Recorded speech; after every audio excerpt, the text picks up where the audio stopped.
L'orrore colpisce i ragazzi. Le immagini drammatiche dell'attentato di Brindisi arrivano come un maglio. La criminalità organizzata non era mai arrivata a tanto. Nella scuola intitolata a Giovanni Falcone e alla moglie Francesca Morvillo, a pochi giorni dall'anniversario della strage di Capaci, il tremendo messaggio della Sacra Corona Unita. Una ragazza di 16 anni morta, una gravissima, altri 4 studenti feriti.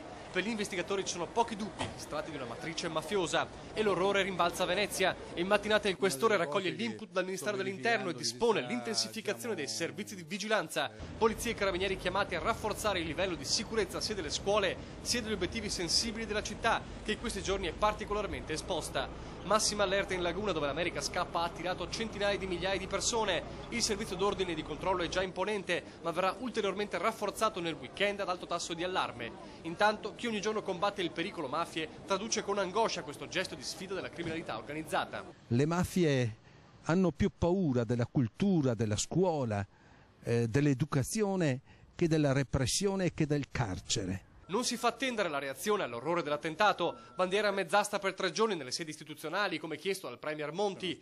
Tutto il Veneto abbraccia la comunità pugliese, ferita in maniera selvaggia. Il messaggio del governatore del Veneto Luca Zaia. È una barbarie, dice il presidente della provincia Francesca Zaccariotto. A loro fa eco il sindaco di Venezia Giorgio Orsoni, che si unisce al cordoglio e chiede all'organizzazione dell'America's Cup di osservare un minuto di silenzio prima delle regate in programma.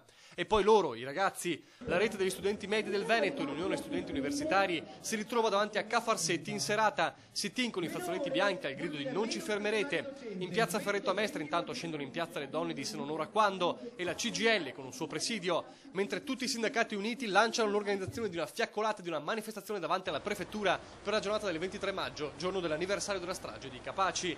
Brindisi e Venezia si gemellano nel dolore, l'unica arma è non arrendersi.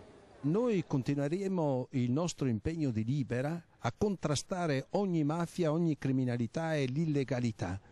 Noi nel Veneto faremo la nostra parte.